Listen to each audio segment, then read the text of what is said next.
What were you doing 40 years ago today?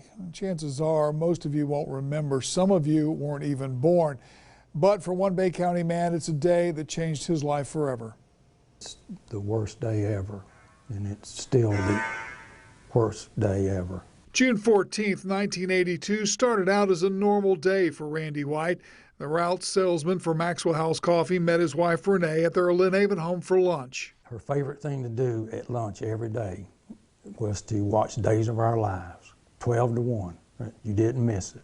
So naturally, I fixed her a sandwich and she's sitting there watching Days of Our Lives. Randy followed Renee as she headed back to work. I followed her back to her office. I'm right behind her, and she blew the horn at me, and I blew the horn, and she pulled on into the office. Little did I know that there was someone in the office waiting on her. Renee Floyd grew up in Bay County. After her 9th grade year at Mowat Junior High School, the family moved to Cottondale. Randy White met her at a pizza parlor in Marianna. Immediately, I was attracted to her, and I grabbed her by the arm, and I said, "Sit down," and she said, "Who are you?" "I don't know who you are." I said, "It don't matter, sit down anyway."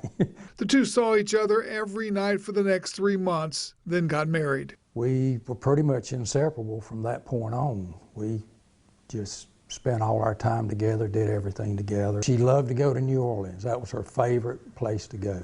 And every anniversary on our wedding, I would take her to New Orleans. The couple moved to Lynn Haven, and Renee went to work for a local State Farm insurance agent named Jim Dickerson. His office was located at what is now the corner of Highway 77 and Peachtree Drive.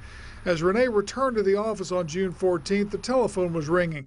It was her friend, Jerry Gilchrist, calling. As Renee answered the phone, she saw a man in the office. And she started screaming, and the phone dropped, and Miss Gilchrist could hear what was going on, some of the stuff going on, the screaming and the yelling. And so she hung up immediately and notified law enforcement. The man in the office was Kyle Barrington Bates, a delivery man for a Tallahassee paper company. Authorities say that Bates had made at least one delivery at the office before and targeted Renee White. The evidence indicated Renee tried to fight Bates, but he stabbed her twice with a hunting knife. Bates then dragged her body behind the office, which was surrounded by woods back then. Because of Gilchrist's call, police arrived on the scene quickly. The Lynn Haven Police Department was the first agency there when they responded, and they actually found Bates walked out of the woods. Over the next 7 hours, Frank McKeithen interrogated Bates, finally gathering enough evidence to charge him with Renee's murder. This guy is one of the lyingest people I have ever met in my life. He had a story for anything you ask him. He had a story. Randy White was also at the sheriff's office that afternoon, feeling totally helpless as to what was happening. He received a call that there was an emergency and quickly returned to the insurance office.